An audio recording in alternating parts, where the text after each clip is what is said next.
በስመ አብ ወወልድ ወመንፈስ ቅዱስ አሐዱ አምላክ አሜን። ይትባረክ እግዚአብሔር አምላከ አበዊነ ቅዱሳን ለዘአብጽሐነ እስከዛቲ ሰዓት። እስከዚህ ሰዓት ያደረሰን የቅዱሳን አባቶቻችን አምላካቸው የእኛም አምላካችን ልዑል እግዚአብሔር ስሙ የተመሰገነ ይሁን። እንግዲህ እኛ ኢትዮጵያውያን እድለኞች ነን ብለን ከምናስብባቸው መንገዶች መካከል አንዱ በምድራችን የበቀሉ መሬቷ ያፈራቻቸው ቅዱሳን ባለቤት መሆናቸው። የክርስትናው ሃይማኖት በሀገራችን ውስጥ አልሸነፍ ብሎ በሁለት እግሩ እንዲቆም ያደረገው መሬቱ እህል ብቻ ሳይሆን ጻድቅም ስለሚያበቅል። በአራቱ ማዕዘን የኢትዮጵያ ምድር የጻድቃን መብቂያ። ሌሎች ሀገሮች ቅዱሳንን አያፈሩም ለማለት አይደለም። እንደ ኢትዮጵያ ለቅዱሳን ክብር የሚሰጡ ሀገራት በብዛት ስለሌሉ በርካታ ቅዱሳን ከሚያፈሩ ጥቂት ሀገራት መካከል አንዱ ሀገራችን ነች። በሰሜንም በደቡብም በምስራቅም በምዕራብም ታቦተ ጽዮን በአንድም በሌላም ምክንያት፣ መስቀለ ክርስቶስ በአንድም በሌላም ምክንያት ዙሪያዋን አራቱንም ምድር አራቱንም አቅጣጫ ባርኮልን። ስለዚህ መስቀሉ የረገጠበት እንደዚሁም ደግሞ ጻድቁ ቅዱሳን የረገጡበት ቦታ ሁሉ የቅዱሳን መፍለቂያ ሆነው ከጠረፍ እስከ ጠረፍ የሰይጣን ራስ ምታት የሰይጣን ደቀ መዛሙርት ቁርጥማት የሆነች ተዋሕዶ ተስፋፍታለች። ምክንያቱም ቅዱሳንን ምድሪቱ ስለምታፈራ ከኢትዮጵያ ሰማይ በታች ቅዱሳንን ሞልቶ ነው የምናየው። ሐዋርያው ቅዱስ ጳውሎስ ስለ ቅዱሳን ዕብራውያን 11 ላይ ሲጠቅስ ቆይቶ ስለ እነዚህ ሁሉ እንዳልጠቅስ ጊዜ ያጥርብኛል ይልና ምዕራፍ 12 ቁጥር 1 ላይ እነዚህ ሁሉ ቅዱሳን እንደ ደመና በዙሪያችን ናቸው ይላል። ክብርና ምስጋና ለአምላካችን ይሁን።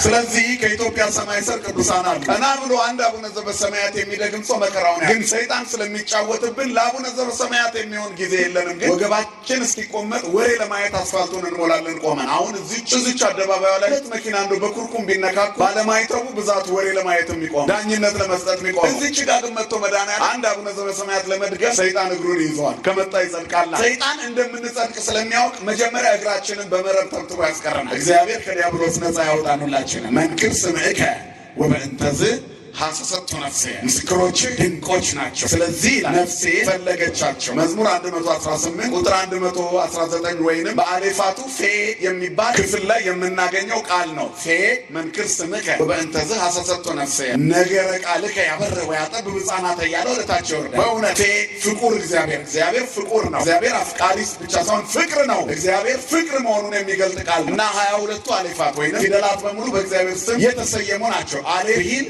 አብ ፈጣሪ ሁሉ ዓለም እያለ ይወርዳል። ስለዚህ ስለ እግዚአብሔር ቤት ይልና ባይል እግዚአብሔር ይላል። ሳምኬት ይልና ሰፋኒ እግዚአብሔር ይላል። ይወድ ይልና እደዊከ ገብራን ወለሐቋን እያለ ይወርዳል እና እግዚአብሔርን ምሉዕነቱን፣ ካህሊነቱን፣ ቸርነቱን፣ ፍቁርነቱን፣ ርኅራኄው፣ ይቅር ባይ መሆኑን፣ ታጋሽነቱን የሚናገሩ ፊደላት ናቸው 22ቱ ቃላት። ታዲያ በእነዚህ ውስጥ ፌ የሚባለው ክፍል ስለ ምስክርነቱ ይናገራል። እግዚአብሔር ፍቅርነቱን፣ ቸርነቱን፣ ርኅራኄውን ይናገርና መንክር ስምዕከ፣ ስምህ ድንቅ ነው ወይም ምስክሮች ድንቅ ናቸው። ታላቅ የከበረውን ስምህን የተሸከሙ መንክር ስምዕከ፣ ምስክሮች ድንቆች ናቸው። ሰማዕት ማለት ምስክር ማለት ነው። መንክር ስምዕከ ማለት ምስክሮች ድንቆች ናቸው። ወበእንተዝ ሐሰሰቶ ነፍሴ ይላል ዳዊት። ስለዚህ ነፍሴ ወደደቻቸው ይላል። የእግዚአብሔር ሰዎችን የምንፈልግበት ምክንያት ስለ እግዚአብሔር ዘላለማዊ ቅድስና፣ ቸርነትና ደግነት ስለሚመሰክሩ። ስለዚህ ዳዊት ከሱ ቀደም የነበሩትን አባቶች ያሰባቸው፣ ባህር ከፍለው ህዝቡን ያሻገሩ፣ መና አዝንበው ህዝቡን ከረሃብ የታደጉ፣ ደመና ጋርደው ከቃጠሎ፣ ደመና አንጥፈው ከእግር መለብለብ፣ ደመና ዘርግተው ከፊት በእሳት ብርሃን ህዝቡ እንዲመራ ያደረጉ አባቶቹን አሰበ። የሚታይና የሚዳሰስ የሚጨበጥ ነገር በሌለበት ዘመን አምላከ ፀሐይ ተናበበን ያሉትን አባቶቹን እና አብርሃምን አሰባቸው። እነዚህ ሁሉ ስለ እግዚአብሔር የመሰከሩ ናቸው። እነዚህ ሁሉ ድንቆች ናቸው አለና ወበእንተዚህ፣ ስለዚህ ነፍሴ ሐሰሰቶ ነፍሴ ፈለገቻቸው አለ። የክርስቲያኖች ነፍስ ከምትናፍቃቸውና ከምትፈልጋቸው ነገሮች መካከል አንዱ ቅዱሳን። ሐዋርያው ቅዱስ ጳውሎስም ዕብራውያን 13 ላይ ቅዱሳንን መፈለግ እንደሚገባ አዞናል። ተዘከሩ መኳንንቲክሙ ዘነገሩክሙ ቃለ እግዚአብሔር፣ የእግዚአብሔርን ቃል የነገሯችሁን ዋኖቻችሁን የኑሯቸውን ፍሬ እየተመለከታችሁ በእምነት እነሱን መሰሏቸው ይላል። ቅዱሳን ማለት እግዚአብሔርን የምናይባቸው መስታወቶቻችን ናቸው። አንዳንዶች እንደሚሉት ቅዱሳን አይጋሩዱም ይገልጣሉ እንጂ እኛ ለክርስቶስ ስለተለዩ እንወዳችኋል። የእግዚአብሔር የሆኑ ሰዎችን መውደድ በእግዚአብሔር ቤት ውስጥ ያኖራል። መኑ ያድር ውስተ ጽላሎትከ ወመኑ ያጸልል ደብረ መቅደስከ እያለ ዳዊት ይናገራል። አቤቱ በድንኳንህ ማን ያድራል? በመቅደስህ ማን ይጠለላል? ማን ይኖራል? ይልና ዘያከብሮሙ ለፈራያነ እግዚአብሔር። ወደ ታች ስትወርዱ ወዘምኑን በቅድሜው እኩይ፣ በፊት ለፊቱ ኃጢአተኛ የተናቀ ይልና ዘያከብሮሙ ለፈራያነ እግዚአብሔር። እግዚአብሔርን የሚፈሩትን የሚያከብር በድንኳን ያድራል ይላል ዳዊት። በእግዚአብሔር ድንኳን ለማደር ምስክሮች ድንቆች ናቸው ብሎ የእግዚአብሔርን ቅዱሳን ማክበር። መድኃኒታችን ኢየሱስ ክርስቶስም እናንተን የሚቀበል እኔን ይቀበላል፣ ያከበራችሁ ያከብረኛል፣ የናቃችሁ ይንቀኛል ብሏል። ቅዱሳንን የምናከብረው ለክርስቶስ የተለዩ ለክርስቶስ ኢየሱስ ያለንን ፍቅር ለክርስቶስ ኢየሱስ ያለንን ክብር የምንገልጥበት አንደኛውና ልዩ ዋናው መንገድ ስለሆነ ነው። ስለዚህ እነዚህ ድንቆች ናቸው አለ ዳዊት። ምስክርነት ምን ማለት ነው ብንል በሕይወት እስካለን በምድር ላይ ለሰማያዊ መንግስት ለዘላለማዊ ክብር በሕይወታችን ውስጥ ለመጨረሻችን እረፍት የሰመረ እንዲሆን በሁለት መንገድ መስክረን የጽድቅን ጎዳና እንከተላለን፣ በቃልና በስራ። የሰው ልጆች በምድር ላይ በሁለት መንገድ ስለ እግዚአብሔር ይናገራሉ፣ በቃልና በስራ። ከዛ በፊት ግን ሰው ሆኖ መፈጠር በራሱ ተአምራት። በእናታችን ማኅፀን ውሃ ሆነን እንዳንቀር የሰውነት ቅርጽ ይዘን አፍንጫ፣ አይን፣ ጆሮ፣ አንደበት፣ አፍ ኖሮን እጅ እግር ኖሮ ቀጥ ብለን ቆመን ሳንወድቅ መሄድ እንድንችል አድርጎ የሰራን ማን? የታምራት ባለቤት እግዚአብሔር ነው። ቀና ብለን እንድንሄድ ከእንስሳት ለይቶ በተፈጥሯችን ሰው በተፈጥሮ ለእግዚአብሔር የተለየ ቅዱስና ልዩ አምላኩን የሚመስል ሆኖ እንዲቀጥል የሰራው እግዚአብሔር በማኅፀን ሳለን ውሃ እንዳንሆን መኖራችን ተአምር። ስለዚህ ነው በዚህ እንኳን ማመስገን ግዴታ ሆኖ ክርስቲያን። መዝሙረኛው ዳዊት ግሩምና ድንቆኜ ተፈጥሬአለሁና አመሰግናለሁ አለ። ክብርና ምስጋና ለአምላካችን ይሁን። ለሰራን ለአምላካችን ምስጋና ይሁን በሉ። ለሰራን ለአምላካችን ምስጋና ይሁን በሉ እናንተ። ለሰራን ለአምላካችን ከእንስሳት ለይቶ ሰው ላደረገን ዘላለማዊ አድርጎ ለፈጠረን ነገን ለሚያሳየን ትላንትናን ላሳለፈን ዛሬን ላዋለን እጣችንን ለሚያጠና ክብርና ምስጋና ለስሙ ይሁን። ስለዚህ በመፈጠራችን እናመሰግነዋለን። ሰው መፈጠሩ በራሱ ተአምር ነው። ማንነቱ መገለጡ እግዚአብሔርን ይገልጣል። እግዚአብሔር ይታወቅ። እግዚአብሔር ፍጥረቱ ለፍጥረቱ እግዚአብሔር በፍጥረቱ ለፍጥረቱ ይታወቃል። ሰማያት ይናገራሉ ጽድቁን፣ ሕልውናውን፣ ክብሩን፣ ቅዱስናውን፣ እውነተኛነቱን ይናገራሉ። ተፈጥሮ ሁሉ ይመሰክራል ለእግዚአብሔር ሕልውና። ይበልጥ ግን መላ ሕይወታቸውን ሰጥቶ የሚያመሰግኑትና የሚመሰክሩለት ደግሞ በቅዱሳን ነፍስ ሁሉ ትፈለጋለች። ዳዊትን የሚያህል ጻድቅ በገና ይዞ የደረደረ 150 መዝሙሮች በእግዚአብሔር ፊት ቅኔ የተቀኘ ከንግስናው ክብር ይልቅ በገና መደርደርና ከበሮ መምታትን ገንዘብ ያደረገ ከሰገነት ላይ ወርዶ ቢናቅ እንኳን የናቀችውን ማኅፀን ዘግቶ እሱን ግን በልጆችና በትዳር በንግስናና በዙፋን አክብሮ ከሱ የተወለደው ክርስቶስ የዳዊት ልጅ ተብሎ እስኪጠራ አምላኩ ልጁ ሆኖ እስኪጠራ ድረስ የከበረው ዳዊት የእግዚአብሔርን ቅዱሳን ነፍሴ ትፈልጋቸዋለች አለ። ክብርና ምስጋና ለአምላካችን። ከብሉይ ኪዳን እስከ አዲስ ኪዳን ያለውን ትረካ በአዲስ ኪዳኑ ምሰሶ ላይ ቆማ ጉልላቷን ክርስቶስ አድርጋ የምትመሰክር ኦርቶዶክሳዊ ተዋሕዶ ቤተክርስቲያን ከጀርባ ከመጀመሪያው ጀምሮ ከስነ ፍጥረት ታሪክ ጀምሮ ያለውን መንፈሳዊ ቁመና እየገለጠች ስትመጣ ከምትጠቅሳቸው ትልልቅ አባቶች መካከል ዳዊት የከበረ ዳዊት ከአህያ ፍለጋ ተነስቶ ንጉሥ የተደረገ ነው። ከበግ ጥበቃ ተነስቶ ንጉሥ የተደረገ ነው። አህያ ፍለጋ የተፈለገው ከሱ በፊት የነበረው ሳኦል ነበር። በእግዚአብሔር ላይ ቢኩራራ እግዚአብሔር ገና ሕፃኑን ዳዊትን ቀብቶ ንጉሥ አነ እምኀዌ ወሬዛ በቤተ አቡየ ርኢ አባጋ አቡየ፣ እኔ በአባቶቼ ቤት ብላቴና ወንድሞቼ መካከል ታናሽ የአባቶቼን በጎች ጠብቅ የነበረ እደውየ ይገብራ መሰንቆ፣ እጆቼ መሰንቆን ይደረድራሉ ይሰራሉ። ወአጻብዕ ያስተዋድዳ መዝሙረ፣ ጣቶችም ቅኝቶችን ይቃኛሉ ያስተካክላሉ በገናዎችን። መኑ ነገሮ ለእግዚእ፣ ለአምላኬ ግን ማን ነገረው ስለ እኔ? ውእቱ እግዚአብሔር ወውእቱ ሰምዐኒ ፈነወ መልአኮ አድኀነኒ ይላል። ራሱ እግዚአብሔር ሰማኝ፣ ራሱ አየኝ። ጫካ ያለውን ዳዊት ልታይ ከሚሉት ከነ ኤልያብ ይልቅ እሱን አየ። በውበት ከነርሱ ጋር ላይተካከል ይችላል፣ በእግዚአብሔር ውበት ዳዊት ውብ ነበረ። ማን ይመስገን። የተደበቅሽበት ጓዳ ውስጥ በመንፈሳዊ ውበት ያይሻል። እግዚአብሔር ያስቀመጠውን አይረሳም። የተደበቅበት የኑሮ ጭንቀት ውስጥ እግዚአብሔር ያይሃል። እስር ቤትን ብትሆን፣ በመከራ ውስጥ ብትወድቅ፣ ብትጨቆን፣ ብትገፋ ትሑት ሰብዕና መንፈሳዊ ማንነት ካለ ያይሃል። ያስቀመጠውን የማይረሳ ጌታ ሰገነት ላይ ብንቀመጥ፣ ጫካ ብንወድቅ ያውቀናል። ማን ነው ለአምላኬ ነገረው ያለው ዳዊትን ፈልጎ የጠራው እግዚአብሔር። እግዚአብሔር አንቺንም ይፈልግሻል፣ አንተንም ይፈልጋል። የልብ ጉዳይ ነው። የልብ መዘጋጀት ከሰው ነው። የምላስ መልስ ግን ከማን ነው ይላል መጽሐፍ። ተዘጋጁ ምዕመናን፣ ለቅድስና ተዘጋጁ፣ ለጽድቅ ተዘጋጁ፣ ለመንፈሳዊ ነገር ተዘጋጁ። ያኔ እግዚአብሔር ይፈልጋቸዋል። የተፈለገው ዳዊት በእግዚአብሔር ከተገኘ በኋላ እስራኤልን እየመራ በገና ይደረድር ነበረ። ዝማሬዎቹ መካከል አንዱ ፌመንክር ስምከ ነው። ወበእንተ ዘሐሰሰቶ ነፍሴ፣ ምስክሮችን በጣም እፈልጋቸዋለሁ። አንተ የመረጥካቸው ቅዱሳን፣ አንተ ያያቸው፣ እነርሱም አንተን ያዩ። ስለዚህ አንተን በመከተል በቅዱሳን አስተዳደር ተጉዘው አንተን በመከተል የተጓዙትን ነፍሴ ትፈልጋቸዋለች አለ። ዛሬ እኔና እናንተ ከዳዊት አንበልጥ። በገና ከደረደረው ከዳዊት እግዚአብሔር ተገልጦ ካናገረው ከዳዊት በየመካከሉ ኃይል እየሆነ ከመራው ከዳዊት የሚበልጥ እዚህ ውስጥ የለም። 7 ሀብታት ያለውን ዳዊት የሚያክል ሰው ማንም የለም። እግዚአብሔር ከወገቡ በተገኘ ፍሬ ምድሪቷን እንደሚባርክ ነግሮ ክርስቶስ የዳዊት ልጅ ተብሎ እስኪጠራ ድረስ ንጉሡ ዳዊት ከብሮ በእግዚአብሔር ዘንድ የተመረጠ ነው። የመረጠውን ዳዊት እግዚአብሔር ብእሴ ረከብክዎ ለዳዊት ገብርየ ብእሴ ምእመነ ዘከመ ልብየ የታመነ ሰው እኔ የምወደው የመረጥኩት እንደ ልቤ ብሎ እግዚአብሔር የጠራው ነው ዳዊት። ክብርና ምስጋና ለአምላካችን ይሁን። እንደ እግዚአብሔር ልብ ነው ሰው። እንደ እግዚአብሔር ሲሆን ቅዱሳንን ይፈልጋል። እንደ ምድር እንደ ሥጋ ልብ ሲሆን ቅዱሳንን ይልቃል። ቅዱሳን ቦታቸውን ያዙባቸው የሚመስላቸው ፈሪሳውያን በዘመናችንም አሉ።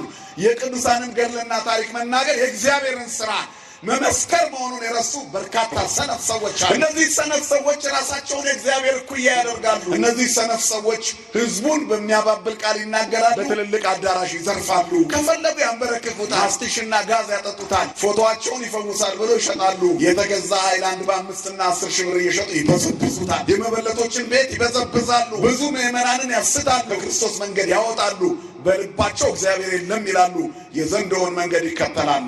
ለነሱ አገር ብትፈርስ ጭንቀታቸው አይደለም። አሁን የኦርቶዶክስ ናት እኮ ያስጨነቃት የግብረ ሰዶም ጉዳይ። ምናልባት ሌላው ቤት አንድ ቤት መጥቀስ ስለማልፈልግ የተሻለ ከኛ ጋር አብሮ ቆሞ የተሰለፈ ኢየሱሳውያንን የሚሉት ግን ግብረ ሰዶሙን በጣም አጥብቀው ይፈልጉታል። ምክንያቱም አባቶቻቸው ናቸው ግብረ ሰዶምን እየመሩ ያሉት። ፈንድ የሚያደርጉላቸው ናቸው ግብረ ሰዶምን እየመሩ ያሉት። ወደ ሀገሪቱ እየጎረፈ ያለው በእነሱ ቤተ እምነት በኩል ነው። ክርስቶስ ስም የፈለግነውን ማድረግ እንችላለን ብለው ለፍቅር ገደብ የለውም በሚል የረከሰ ቋንቋ ፍቅር የሚገለጥበትን መንገድ ኃጢአት ብቻ አድርገው ተራቆ ብቻ አድርገው የረከሱ ሰዎች ግድ የላቸውም። አገር ብትፈርስ፣ ጾታ ቢበላሽ፣ ምድር ብትደናቆር አይጨንቃቸውም። እነሱ እግዚአብሔር ነኝ ብለዋል። በልባቸው መኖሩንም ረስተውታል። ይብል አብ በልቡ አልቦ እግዚአብሔር፣ ሰነፍ በልቡ እግዚአብሔር የለም ይላል። ያስጨነቃቸው ጉልላቷ ክርስቶስ የሆነች የተዋሕዶ ልጆች ናቸው። ምክንያቱም አምላካችን የሰጠን በልዩ ውበት ማንነት የሴትና የወንድ መገለጥ ነው። በዚህ መልኩ ነው ትዳር ወይንም ልጅ ወይንም ዘር የሚበዛው። ተባይተ ወአንስተ ገብሮሙ ወባረኮሙ እግዚአብሔር ወይቤሎሙ ብዙሁ ወተባዝሑ ወምልእዋ ለምድር። ወንድና ሴት አደረጋቸው፣ ከዚያም ባረካቸው፣ እንዲህም አላቸው ብዙ ተባዙ ምድርም ሙሏት። ወንድና ወንድ አላደረጋቸውም፣ ሴትና ሴት አላደረጋቸውም። ስለዚህ ወንድና ሴት አድርጎ ሰራቸው። ክብርና ምስጋና ለስሙ ይሁን። በዚህ መንገድ ምድር እንድትሞላ ተፈቀደ። መጽሐፍ ቅዱሱን ቀደው ጥለውት ሕዝቡን የክርስቶስያን ራሳቸው ተከታይ ለማድረግ የሚሮጡ ሰዎች ቅዱሳንን ቢጠሏቸው አይደንቀን። ምክንያቱም የቅድስናው ጎዳና ልዩ ነው እና ታዲያ ዳዊት ምስክሮች ያላቸው ሰዎች በወንድና ሴት እግዚአብሔር በፈቀደው ተራቅሞ የተወለዱ ንጹሐን እኮ ናቸው። ከእነዚህ መካከል አንዱ አቡነ ተክለ ሃይማኖት ናቸው። ምስክርነት በሁለት መልኩ ይገለጣል ብያቸዋለሁ፣ በቃልና በሥራ። በቃል የሚገለጠው ምስክርነት አንቀጽ ጠቅሰው መጻሕፍት ገልጠው አልበው መናፍቃንን የሚከራከሩ ርቲት ሃይማኖትን የሚመሰክሩ እንደዚህ ያሉ እኩያት ፍቶታትን ሲመጡ የሚቃወሙ እግዚአብሔር የማይወደውን የሚገስጹ እግዚአብሔር የሚወደውን የሚያስቀጥሉ እነዚህ ምስክሮች ናቸው። ነፍሴ ፈለገቻቸው አለ። ክብርና ምስጋና ለአምላካችን። በሥራ የሚገልጡ በፈውስ፣ በሰማዕትነት፣ በተጋድሎ፣ በበረከት፣ በተአምራት፣ በበጎ ተግባር እግዚአብሔርን የሚገልጡ ምስክሮች ማለት ነው። ሰው በጎ ሲሆን አምላኩ ይገለጣል። እግዚአብሔር ያለው የእኔ መሆናችሁ እንዲታወቅ እርስ በራሳችሁ ተዋደዱ። እርስ በራሳችሁ ስትዋደዱ የኔ ደቀ መዛሙርት መሆናችሁን ማን ያውቃል? ዓለም ሁሉ ያውቃል። ዓለም እንዲያውቅ ክርስቲያኖች መዋደድ አለባቸው። ይሄ የተግባር ማንነት ነው። አያችሁ፣ ምስክርነት ማለት ይሄ ነው። በተግባር መስክሩ፣ በተግባር ታዩ ነው። እነዚህ ናቸው ቅዱሳን፣ በቃልና በተግባር ክርስቶስን የገለጡ መጻሕፍትን ጠቅሰው እና አርዮስን የረቱ መናፍቃንን ድል ያደረጉ የሃይማኖትን ትምህርት ያስቀጠሉ ከሐዋርያት የመጣውን የቀናችውን ሃይማኖት ቀጥተኛይቱን እምነት የመሰከሩ መንክር ስምዕከ ወበእንተዝ ሐሰሰቶ ነፍስ። በሥራ በተግባር በተጋድሎ እግዚአብሔርን በመንፈስ የተጠሙ ጽምው ዘበመንፈስ ተላው ያሰሩ ለእንጦንዮስ የተባለ አባታችን አባ ተክለ ሃይማኖትን የመሰሉ ተክለ ሃይማኖት አቡነ ሰአለነ ተክለ ሃይማኖት አቡነ ምሉዐ ሞገስ ይላል አባ ጊዮርጊስ ዘጋስጫ። ጽምው ዘበመንፈስ ተላው ያሰሩ ለእንጦንዮስ፣ የእንጦንዮስን መንገድ የተከተልክ ይላል። ይህ ድርሰት አባ ጊዮርጊስ ዘጋስጫ በመጀመሪያ ቅድመ ተክለ ሃይማኖት የደረሰው ቢሆንም ልጆቻቸው ጨምረውበት የአባ ጊዮርጊስን ዘጋስጫ መንገድ አስከትለው በዚያ መንፈስ መስክረውታልና ድርሰቱ ምንም በልደት መቀዳደም ቢኖርም እንዲህ ተብሎ ይተረካል። ስለዚህ ብሎ ሞገስ ይባላል አባታችን አባ ተክለ ሃይማኖት። ተላዊ አሰሩ ለእንጦንዮስ፣ የእንጦንዮስን መንገድ የተከተልክ ክብርና ምስጋና ለአምላካችን ይሁን። እነዚህ ሁለት ደጋግ አባቶቻችን የነበሩበት ገዳም አንድ ነው። ሁለቱም ሐይቅ እስጢፋኖስ ገዳም ነበሩ። በተመሳሳይ ዘመናትም ውስጥ የነበሩ አባቶች ናቸው። ኢትዮጵያ የብዙ ቅዱሳን ባለቤት ናት። በርካታ ቅዱሳንንም አፍርታለች። ማን ይመስገን ምእመናን፣ ክብርና ምስጋና ለአምላካችን ይሁን። ስለዚህ ተክለ ሃይማኖት ጻድቁ አባታችን ዛሬ ክርስቶስን ሲገልጡ ኖረው፣ ወንጌልን ሲሰብኩ ኖረው፣ ስለ ወንጌል ሁሉን አድርገው ዓለም ክርስቶስን እንዲያውቅ ተጋድለው ዛሬ በምስክርነት በሕይወት መስለኛልና አሁን እኔ አሳርፋለሁ ብሎ ክርስቶስ መጥቶ እንዲያርፉ የነገራቸው በጾምና በጸሎት በልዩ ተጋድሎ ክብርና ምስጋና ለአምላካችን ይሁን። ስለዚህ ምስክርነታቸው በሁሉም ነው። መጋቢት 24 ተጸነሱ፣ ታኅሳስ 24 ተወለዱ። እናቲቱ ቅድስት እግዚአርያ በቅዱስ ሚካኤል ፈቃድ ተመልሳ በሴቶች አንቀጽ የሙሽራ ልብስ እንደለበሰች በክብር ጸጋ ዘአብ ባርኮ ሕዝቡን አሰናብቶ ሲጨርስ እንደ ተዋበች ተመልክቷታል። ክብርና ምስጋና ለአምላካችን ይሁን። እግዚአብሔርም ከትዕምርተ ኃጢአት ጠብቋቸዋልና ከረከሰ ጋብቻ ከረከሰ ተራክቦ ጠብቋቸዋል። ቅዱስ ሚካኤል አማልዷቸዋልና ቅዱስ ሚካኤልን ይዘክሩ ነበር። ከጥቂት ቀናት በኋላ የተፈራ የተከበረ ተክለ ሃይማኖት ተጸነሰ። ታኅሳስ 24 ተወለደ። ፍስሐ ጽዮን፣ የጽዮን ደስታ፣ የኢየሩሳሌም ደስታ፣ የቤተ ክርስቲያን ደስታ፣ የተዋሕዶ ደስታ ብለው ስም ሰጡት። ክብርና ምስጋና ለአምላካችን ይሁን። እንደተወለዱ በሦስተኛው ቀን አፋቸውን ፈተው አሐዱ አብ ቅዱስ፣ አሐዱ ወልድ ቅዱስ፣ አሐዱ ውእቱ መንፈስ ቅዱስ ብለው እንዳመሰገኑ ገድላቸው ይተርክልናል። ከዚያ በኋላ ግን ጋሻና ጦር ይዘው አራዊትን ሲያድኑ ክርስቶስ ተገልጦ ከዚህ በኋላ ሰውን ታድናለህ፣ ስምህ ተክለ ሃይማኖት ወይንም ተክለ ሥላሴ ይሆናል፣ የሃይማኖት ተክል ይሆናል ስምህ ብሎ ክርስቶስ ይህንን ድምፅ አሰማቸው። መላእክትም ታዩአቸው። ንብረታቸውን በትነው ለድሆች ሰጥተው ወጥተው ወደ ምናኔ ሄዱ።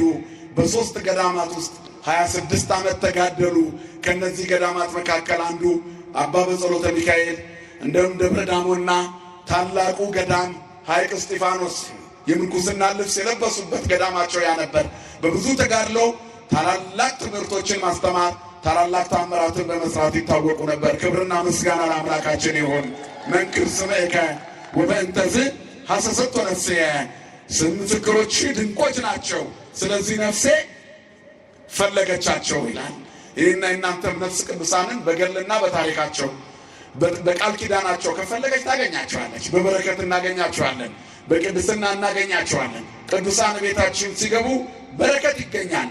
ያዕቆብ የእግዚአብሔር ሰው ታላቁ ያዕቆብ እጅግ የተከበረው የእሱ አጎት ላባ የሚባል የያዕቆብ እናት ርብቃ ለይስሐቅ ሚስት ሆና እንድትጠራ በተላከ ጊዜ በሽምግልና ሄደው እያውብር ወደ ናኮር ከተማ ደርሶ ርብቃን ምልክት አይቶ አምባር ከሰጣት በኋላ ላባ የተናገረው ቃል አለ። የያዕቆብ አጎት ለያዕቆብ አባት ለይስሐቅ የእግዚአብሔር ብሩክ ሆይ ግባ፣ ለምን ደጅ ቆመሃል ይላል። የእግዚአብሔር ሰዎች ሲመጡ ግቡ ይባላል። ተክለ ሃይማኖትን እቤቴ በበረከት ግባ በሉት። ምሉዐ ሞገስ ነው። ጽሙዕ ዘበመንፈስ ተላዊ አሰሩ ለእንጦንዮስ የተባለ የእንጦኒን መንገድ የተከተለ ታላቁ አባት ክብርና ምስጋና ለአምላካችን ይሁን። ስለዚህ ነፍስ የፈለገቻቸው ማለት ይሄ ነው። ተክለ ሃይማኖት በተወለዱበት ዘመን ኢትዮጵያ ሁለት መልክ ነበራት ተብሎ ይተረካል በኢትዮጵያ ታሪክ ውስጥ። አንደኛው ታሪክ የወሊት ጉዲት ቤተ ክርስቲያኗን አጥፍታ ወንጌል እንዳይስፋፋ መንገድ ዘግታ በአራቱም አቅጣጫ ይስፋፋ የነበረው የክርስቶስ ወንጌል ተቋርጦ ከብርሃን ይልቅ ጨለማ የበዛበት መልክ ኢትዮጵያ በሁለት ተከፍላ ነበር።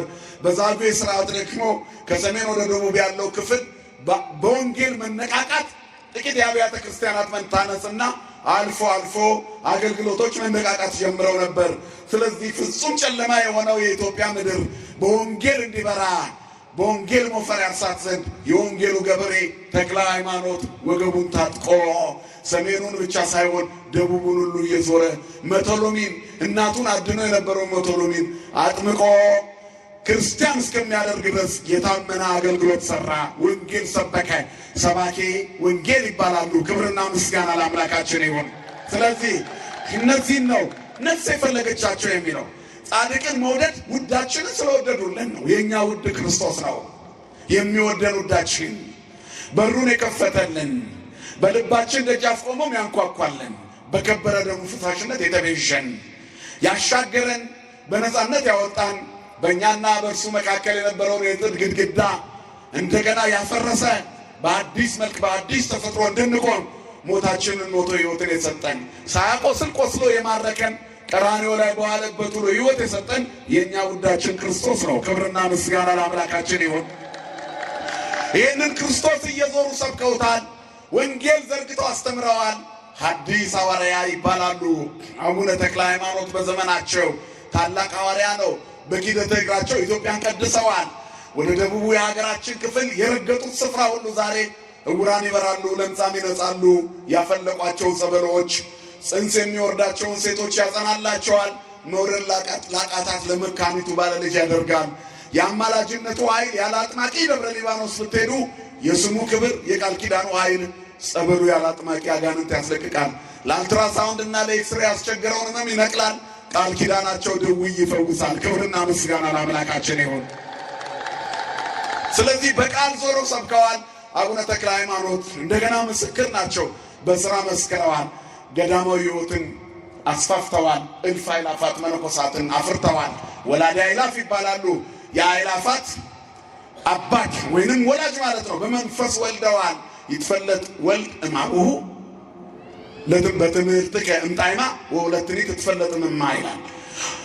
ልጅ ከአባቱ ሴት ልጅም ከእናቷ በጣዕመ ስብከትህ ትለያለች ይላል። ለምናኔ ዓለምን እንዲክዱ የክርስቶስን ወንጌል በማስታቀፍ ትውልዱ ሁሉ ወንጌል ያነገተ ፍቅርን የተጫማ የሰማይ ሽታ ያለው የክርስቶስን አክሊለ ሦክ ለማድረግ የተራመደ ሰማያዊ አክሊል የተቀዳጀ እንዲሆን አቡነ ተክለ ሃይማኖት የኢትዮጵያን መልክ በምንኩስና ውበት በመንፈሳዊ ጸጋ ለውጠዋል። በረከታቸው በሁላችን ላይ ይደረብን።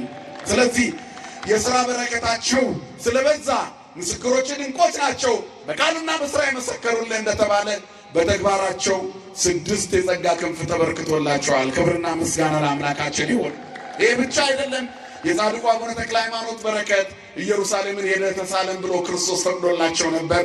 ወደ ኢየሩሳሌምን በሄዱ ጊዜ ክርስቶስ የተወለደበትን ያደገበትን፣ እመቤታችን የተወለደችበትን ያደገችበትን፣ ክርስቶስ የተቀበረበትን መቃብር፣ እመቤታችን ተቀብራበት የነበረበትን መቃብር፣ ትንሣኤው የተገለጠበትን ስፍራ፣ ትንሣኤዋ የተገለጠበትን ቦታ ይህንን እየዞረ አይቷል።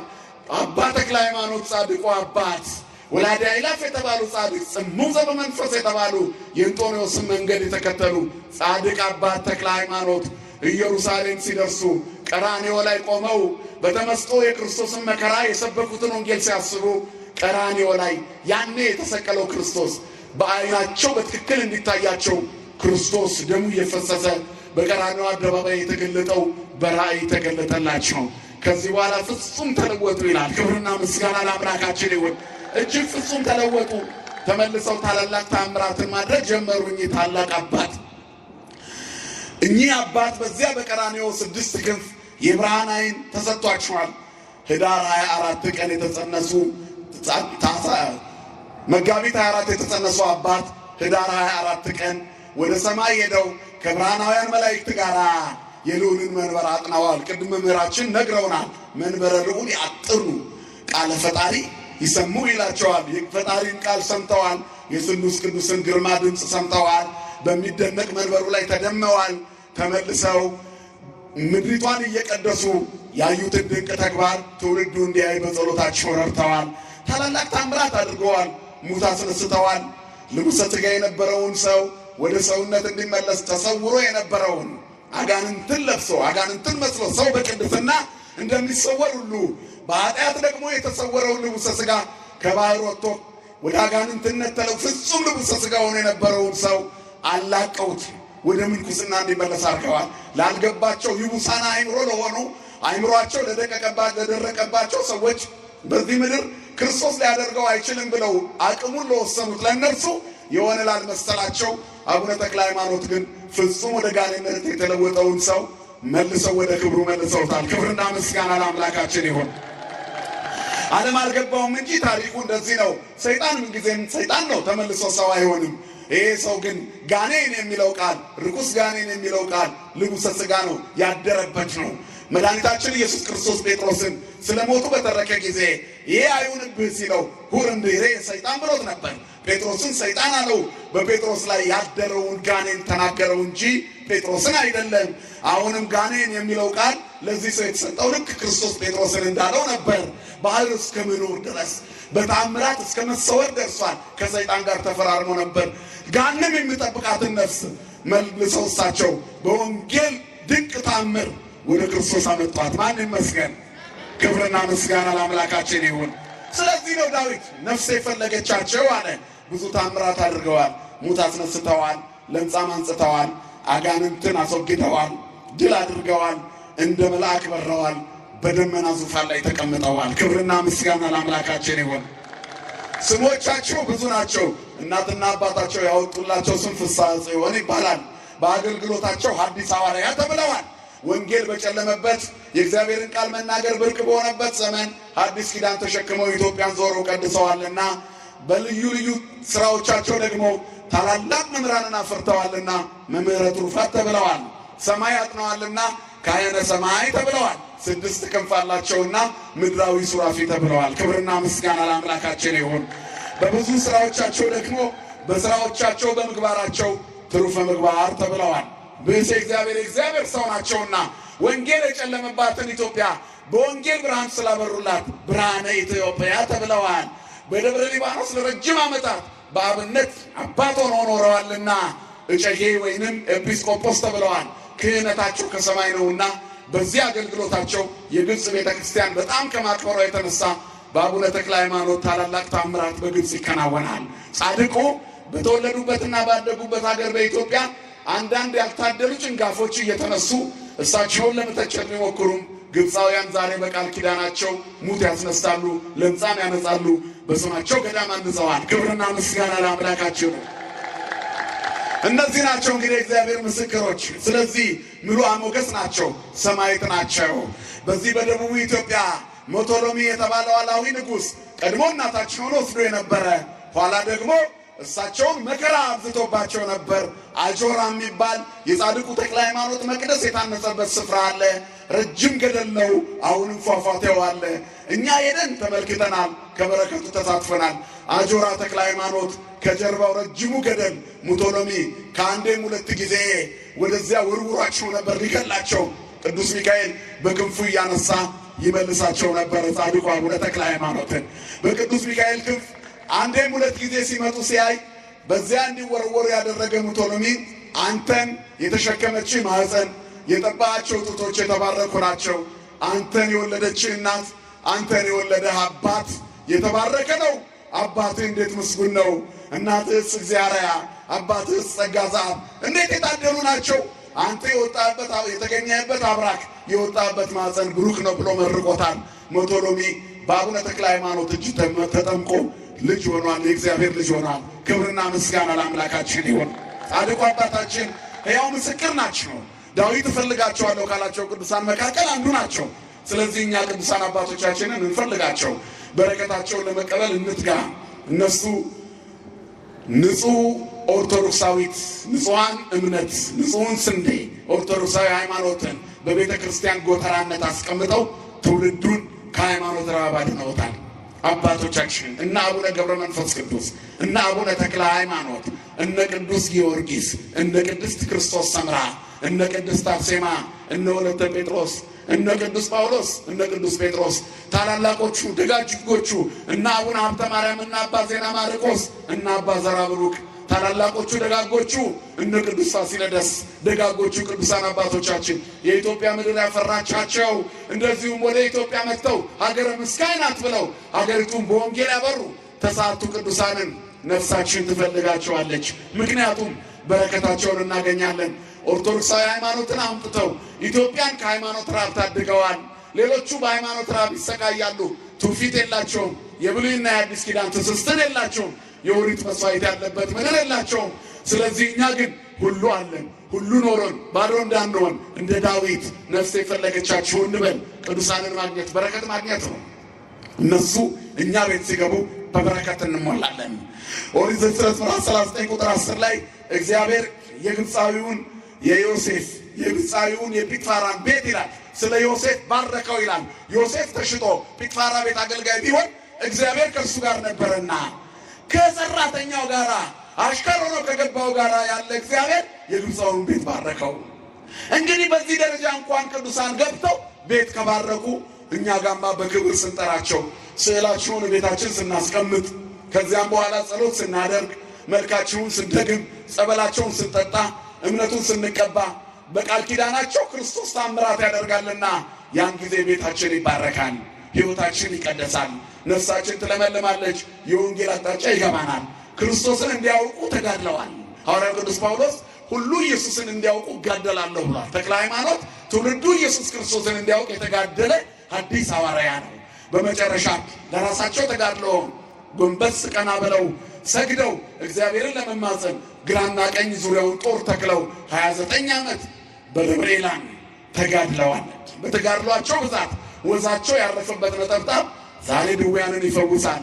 ደብረ ኤላን፣ ደብረ ሊባኖስ ስትሄዱ የጸለዩበት ዋሻ አንዷ ጠብታ አጋንንት ታረቃለች፣ ካንሰር ታስወግዳለች፣ ነፍስ ታለመልማለች፣ ሕይወት ትቀድሳለች። በሆስፒታል ያለውን በሽተኛ በሁለት እግሩ ታቆመዋለች። የጻድቁ ቃል ኪዳን እንደዚህ ነው። ዝክረ ጻድቅ ለዓለም ይሄሉ፣ የጻድቅ መታሰቢያ ለዘላለም ነው። እስከ የሌለው ፍጻሜ የሌለው የማያልፍ ቃል ኪዳን ሰጥቷችኋልና ኪዳነ ተካየድኩ ምስለ ሮያኔ ብሏል። መድኃኔዓለም እንደዚህ ተናግሯል። በአፈ ዳዊት እግዚአብሔር ይህን ተናግሯል። ከመረጥኳቸው ጋር ቃል ኪዳን አደረግኩ፣ እስከ 10 ትውልድ ምርልሃለሁ። ክርስቶስን እንዲያውቁ ተጋድለሃልና፣ ወንጌል ይዘህ ዞረሃልና፣ ሰማዕት ሆነሃልና አሁን ልታርፍ ያስፈልግሃል አላቸው። ሶበ አይረፈ ተክለ ሃይማኖት ህልው በጾማይቱ እንዘርቡ ወንዘ ጽሙ ውእቱ። አባታችን ተክለ ሃይማኖት በጾምና በጸሎት በረሃብና በጥማት ሆኖ ባረፈ ጊዜ ይላል እህል አልቀመሰም ነበር። ሁሉን ትቶ ነበር። ዓለምን ክዶ ነበር። ላይካነ ማርያም አሚያ ለመዙላ ፍልሰቱ የማርያም የእመቤታችን ልዑካን ነቢያት፣ ሐዋርያት፣ መላእክት፣ ቅዱሳን ባረፈ ጊዜ ሊያፈልሱት መጡ። ተባሃሉ ባርጋኖን ወዘመሩ ሎቱ። ባርጋኖን በዝማሬ በጸሎት መዘመር ጀመሩ። እንዲህም ተባባሉ፣ በአማን ለጻድቅ ክብር ሞቱ። በእውነት የጻድቅ ሞት የከበረ ነው። 1000 ዓመት ሊሞላቸው ጥቂት ሲቀራቸው መቶ ዓመት ሊሞላቸው ጥቂት ሲቀራቸው በ99 ዓመት ከ8 ወር ከ1 ቀን አቡነ ተክለ ሃይማኖት ነሐሴ 24 ቀን አረፉ። ዛሬም ድረስ ከእኛ ጋር አሉ። መታሰቢያቸው ለዘላለም ነው። ክቡር ሞቱ ለጻድቅ በቅድመ እግዚአብሔር። የጻድቅ ሞት በእግዚአብሔር ዘንድ የከበረ ነውና የጻድቅን ሞት እንድንሞት እግዚአብሔር ይርዳን። የጻድቁን በረከት ያሳትፈን። ወትሙት ነፍስየ ምስለ ነፍሶሙ ለጻድቃን ያለው በለዓም ለዚህ ነው። የቅዱሳንን ሞት ልሙት፣ አምኖ መሞት፣ በጸሎት መሞት፣ በተጋድሎ መሞት፣ በጾም በጸሎት ሁሉ በጾማይቱ ወንዘሩ እንዘ ጽሙ ወርሁቦቱ። ተጠምቶና ተርቦ ነበር።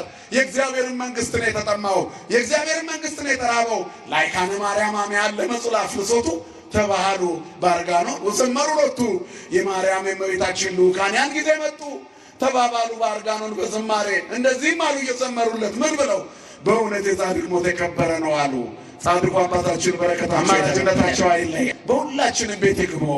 የመቶሎሚን ሕይወት ከትዕቢት ወደ ትሕትና ለውጠው ከአረማዊነት ወደ ሕይወት እንዳመጡት ሁሉ እናታቸውን ከትዕግምርተ አረሚ የጠበቀ ቅዱስ ሚካኤል አሁን ደግሞ እሳቸው በዕለተ ቀኑ ግንቦት 12 ቀን አጽማቸው እንዲፈልስ እንደፈቀደ ሁሉ ቅዱስ ሚካኤል ቤተሰባቸውን የጠበቀ የእኛን ቤተሰብ ይጠብቀልን። አቡነ ተክለ ሃይማኖት በረከታቸው በእኛ ላይ ይደረብን፣ አማላጅነታቸው አይለየን። የሰበኩትን ክርስቶስ አምነን ለብሰን ንስሐ ገብተን ሥጋው ደሙ ተቀበለን የመንግሥቱ ዜጎች እንድንሆን እሱ ባለቤቱ ይርዳን። ይቆየ። ወስብሐት ለእግዚአብሔር።